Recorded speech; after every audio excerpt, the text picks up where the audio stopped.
Hi guys, welcome to another video from Overbite Gaming, and today we're taking a look at Manor Lords. Thought I'd do a quick first impression video. I can't record a review. It is an early access game, but it is available on Steam and on Game Pass. So I got it on Game Pass and we'll take a look. If you are interested in purchasing it, as I said, it's available on Steam for $26.24, or you can, well, that's actually on offer, 25% off. Regular price is $35.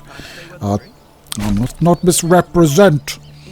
Apparently it's playable on Steam Deck, although I haven't tested that. So what is Manor Lords? And I'm going to stop trying to get that over, so you don't want to talk about it. You didn't watch the last video, which is fine, you don't have to, whatever, you just ignore. It's kind of a couple of games in one, really. I mean, you've got like a village sort of simulator as well as a combat engine in it. So you start off with a little village in Franconia. I actually looked up where it takes place. Franconia, which is a region of Germany and contain Nuremberg. I think it's still around, in fact. I'm not sure. I haven't been to Germany, but I think it's still around.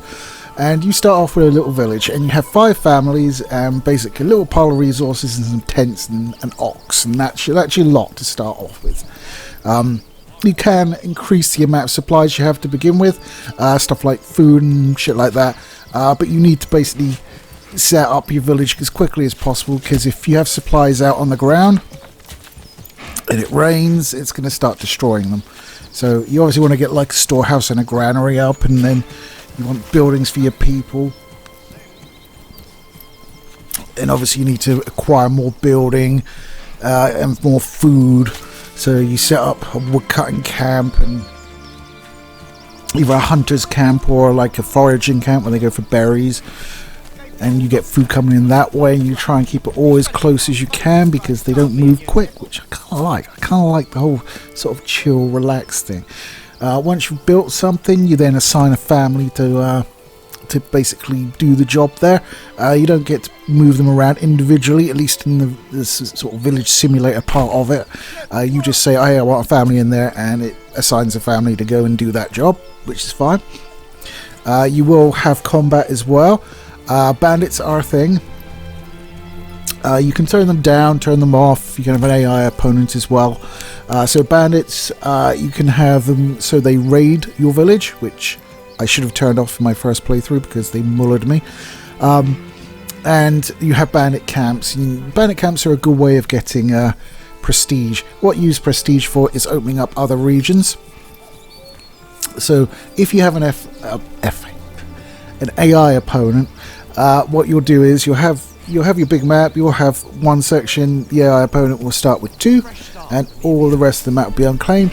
Claim a section, it requires 1,000 prestige, and to try and claim an opposing baron section requires 2,000. So you do need quite a bit of it. There are ways to build it up, but I found a really effective way is taking down the bandit camps. It also nets you supplies, and anything they've pinched off you, you can normally get back as well, which is nice. The way the combat works is you have to basically assemble a militia is your first sort of units that you'll get. So you'll just have your men, depending on the options you pick when you set up the game. You might have weapons, and you need weapons in order to form a militia. You can't just have them go at them with their fists, which would be amusing, but also quite tragic to your populace, I imagine.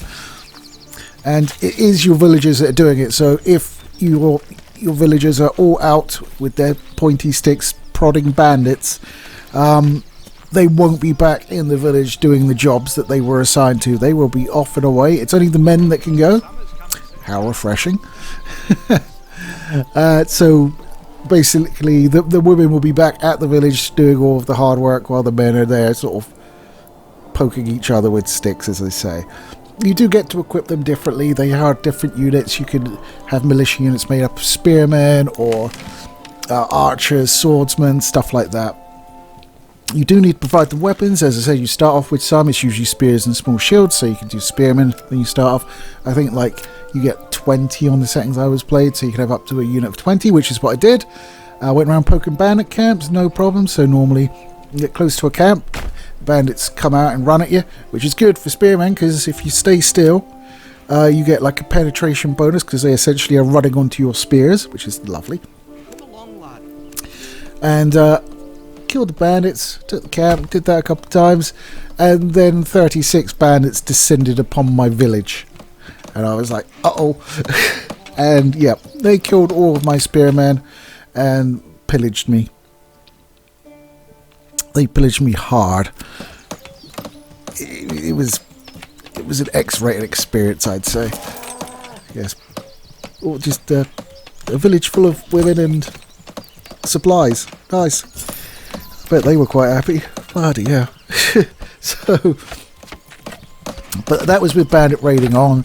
Otherwise, you can just have the camps on. Generally speaking, if you've got an AI on it, you can select how it behaves, so it can be reactive, so it won't attack you, but you can attack it, and it's really only going to come for you if you do that. Obviously, you'll end up with some fairly big armies. You'll get some more units as well. You can hire mercenaries who are obviously better kitted than your militia and more professional, but they also cost money, and that's sort of a rolling fee that goes across, so you really only want to hire them when you need to, which isn't great for bandit attacks, because if bandits come in quite close to you, the mercenaries come in usually like a region away, so they have to walk to you. So by the time you've hired the mercenaries and they made it to your village, it could be a smoking ruin by that point, which is not fun. You also have a retinue, which is your sort of men at arms, your soldier boys, if you like. So you get a manor house, and that allows you to hire the retinue. You pay for them with gold. I think you start with 5, but you can expand up to 12, I believe. Just off the top of my head, numbers. And you can do that for every manor house, because you can have more than one village. So if you've claimed like several different regions, you can have a village in each. It makes sort of balancing it a little bit, but once you've got a village relatively self-sufficient, you can kind of pay less attention to that. Obviously, not every area will have everything you need. You will always have 2 rich deposits, so it might be berries, or it might be hunting, or it might be iron or clay, stuff like that, or it might just be that the ground's really good for farming, which is a thing, and you need to be on the farming, because it is, I mean, most of the times I've started out, it's given me like really shit land for farming, but you need to also be very, very aware of when you're planting farming, because if you don't get it done in planting season, you're kind of fucked, because winter comes around, you can't harvest it, it goes poop, and you've wasted a load of time, effort and money. You can import stuff. You can get like a trading guy, and you set up trade routes, so every so often the guy will come by and take a look at what you said you need, or what you sort of set the level of the resource that you want. So like, oh, I want to keep 10 on hand, so it comes by, it looks, oh, have you got 10? No, okay, you need 2 more, here you go, automatically buy that off me, nice one, I'm gone. Or that you can just get wandering merchants go by, but there's no way to guarantee that they'll visit your trade, and there's no way to guarantee they'll be wanting to trade what you want. So trade routes is the thing, but it also costs. As you do expand your village though, up to like towns, and you know, you can get pretty fucking big, really can, like hundreds of like houses, like real massive numbers, and it's super satisfying. I'll be totally honest, if you're just doing the city thing, and you know, haven't got the AI too aggressive, you don't have the bandit raids, it's a nice chill game, because it reminds me, it's sort of slightly as a complex settlers sort of thing, because a lot of the goods and the stuff that you'll have to produce all come in a chain, and you'll be like, okay, well, I get this, and then it goes in this build, and they do that to it, and then it goes into this build, and they do that to it, and then it produces this, and then it goes in my stall, and then my stall feeds it out to all my houses, and all the houses are happy, and then when they're happy, I can upgrade my houses. They're called burbage plots in this, and basically can have the house and a little sort of workshop on the back end of it, which will generate you resources as well. So you can have workshops that basically have goats, they give you hide, chickens give you eggs, and as you go up you can put stuff like armories in there as well. So super useful, obviously. But in order to upgrade them, you need to satisfy conditions. Like the first one's not too bad. They need to have like food, clothing, firewood, And usually they want a church up somewhere as well. Churches are quite important because obviously you want it fairly close to houses because they have to walk to pray there. You have to really sort of work on your efficiency in this game. It's like even where you establish your town initially, it's like, okay, cool, well there's a clay deposit there and there's an iron deposit there, so I'm right between them and they're really close. That's good. And you're like, but all my food sources are the other side of the territory. Damn it. Not that I've done something so stupid, of course. So they do that. So, and then you set up a market. Market doesn't need to be super close to your houses. Doesn't need to be super close to your granary and your store, because that's basically where everything gets generated from. You don't see them coming to the market and getting stuff or taking stuff from the market and put it to the houses, anything like that. It will just start filling up the needs of the nearest house and then move on to the next and the next and the next. And, you know, and then you can upgrade even bigger houses, which you can put more families in when it gets super big. And you really want to like keep an extra couple of empty houses, because depending on your approval rating, you will get 1 or 2 families move in per month. If you have a bad approval rating, you won't get any. If you get like a moderately good one, then you'll get 1. If you get a very good one, you'll get 2 families move in. Obviously, 2 families come in. They generally consist of 2 men and a woman, so I'm assuming that's like the eldest son and the man and the wife. And then you've obviously got 2 bods that you can throw into gambesons and send them out and spear things to death if you need to. But also it really does allow you to sort of free up your resources, because the first few you'll be like, oh, okay, I need to cut down logs, because logs are used for like building pretty much everything and other stuff as well. So you cut down the logs, and you get a sawmill. You're like, well, I need planks to build the church. So you get the sawmill, and you got the logging camp, and then you're like, well, I need firewood, so I need a woodcutter as well. So and then you're like, well, I'm using all these trees, so I need a forester so he can go replant trees. And then all of a sudden you're like, fuck, I've only got 5 families, there's no one in the granary. So getting like more families in really helps, because otherwise you're just constantly switching people in and out. Certainly if you want to like go off into another region and establish another village there, you'll definitely want to have quite a few families, just so it can keep things ticking over. You don't continually have to click back and go like, oh well, I've got enough logs now, I'll put them on plank duty or whatever. Beer as well. The villagers love beer. I mean, they're German. I know they like their beer. Their brow, isn't it? Something like that. I don't know. I hate German. I like the sausages and beer though. Pretty good. So you have to make beer. That's a requirement for upgrading some of the houses. Have a tavern, keep it supplied with beer. Once again, you can import stuff, but you know it's expensive. Or you can also import like the finished product, or you can import like the components and maybe make it yourself out of the components, rather than like going through the hassle of like actually growing like barley or whatever, then harvesting it, then processing it, then serving it as beer. So you can do all that. There are perks you get as well as you level up your town. The perks themselves, some work, some don't. It is an early access game, which is why this is only your first impressions. I'm not doing a more complete review, because I think it's going to get a lot better. I already really like it. I'm pretty enthusiastic, if you couldn't tell. So some of the perks work, some of the perks don't work. One good one is there's like a bid offer spread on materials. If you don't know what that means, that's like when you've got stock. Buying stock is usually at a different price to selling it.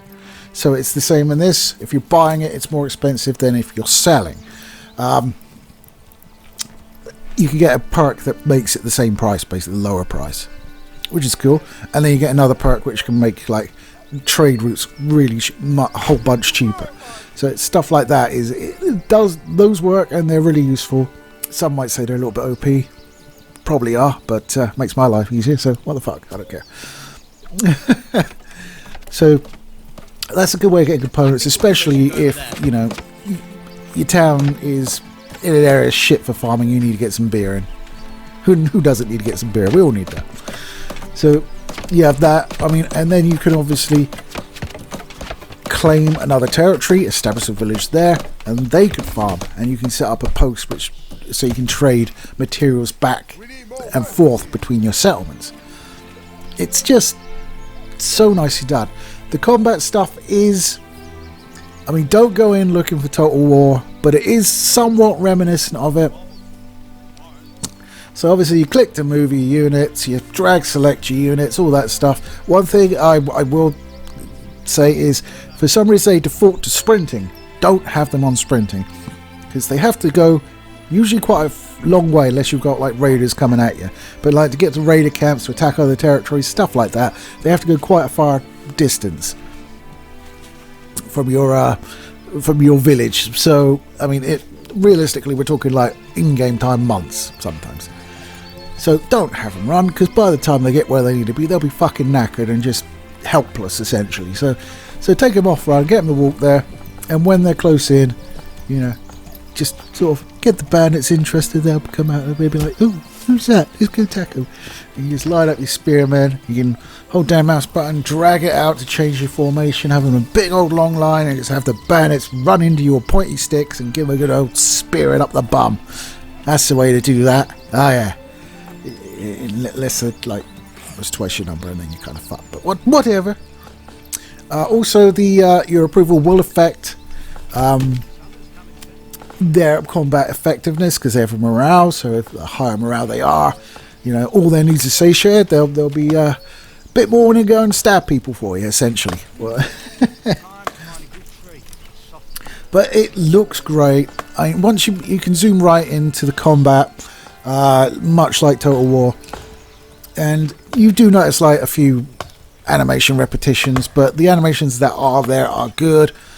The graphics are lovely. The seasonal weather is really nice, and you can even sort of go on foot, so you can like go in a third person mode where you're playing like your Baron type guy, and your Lord, perhaps I should say, being called Manor Lords. And you'll wander around the place. I mean, you don't look anything like the portrait you choose for yourself. You're just like the one model guy that they've done. But you can like literally walk around your village, and it's quite immersive. And you can't really do anything other than just look at them and like pervert the frumpy peasant women's bums. But who would do that? Not me, of course not. So there's not a whole lot to do, but it does add to the immersion. Being able to spend all that time building your village and actually be able to walk around, it's quite cool. It's quite a nice inclusion that you don't really see in many city builder games. And you know, this is, okay, it's a village builder game, but you get my point. So I'm really excited to see what happens. As I said, it's on Game Pass, so if you've got a Game Pass subscription, I would highly recommend trying it. Even if you don't like it, you know, you've lost nothing, right? It is one of those games where it will eat up a lot of your time. You do have a button to like speed up time. I think it's up to like 4 times. I have used it because I can be impatient, but I just generally like the chill.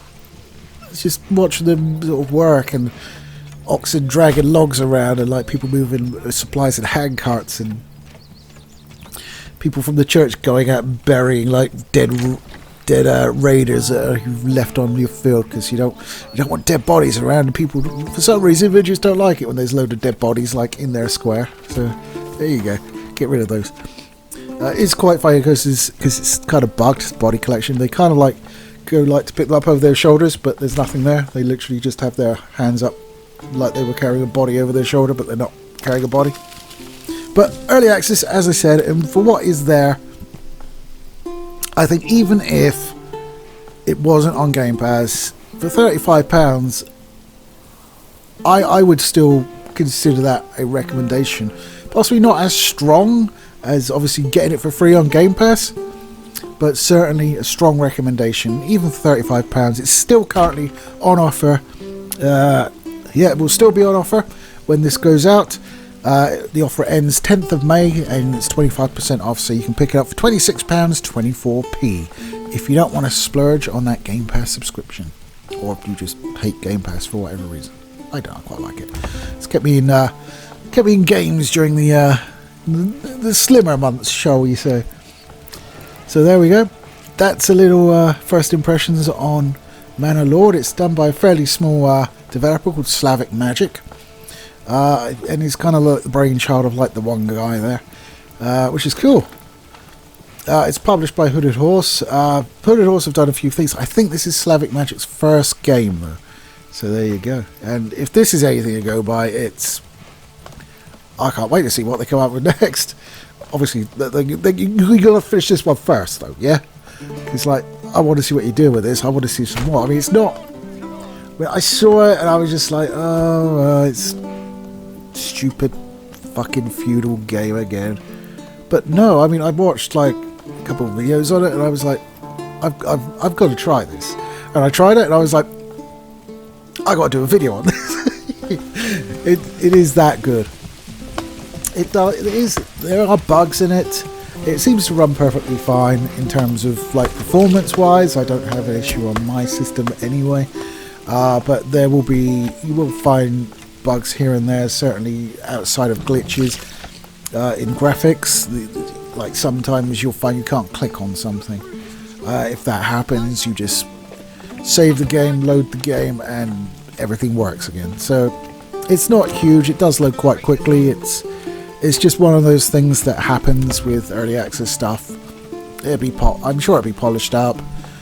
Even if it isn't, as I said, I would still consider £35 or the price of a Game Pass subscription absolutely fine for what you're getting out of the game. You will get, like, seriously, hundreds of hours of entertainment out of it, even with what's just in it now. Whether you're just going to like try and build a big city and don't really want to fuck around with combat or spreading out or anything like that, you just want to go in there and do some city building, or whether you want to like compete against a really aggressive enemy baron with raiders coming out your asshole, stuff like that, you can do that. That's all in there. And I think for £35, as I said, the amount of content in there is worth that what it is right now. And obviously when more comes out, it's just going to make it an even better prospective bargain. So, Manor Lords, I highly recommend it, even at this stage. I mean, it's not a review, as I say, because I might do like a follow-up when it's like exited early access and you've got like what amounts to a complete game. Although it's fairly complete as it is, in fairness. There's a few bits and pieces, but most of it's there. I mean, there are like hints towards other stuff that might be coming, but let's not get too involved with that. Let's just say it's a good game right now.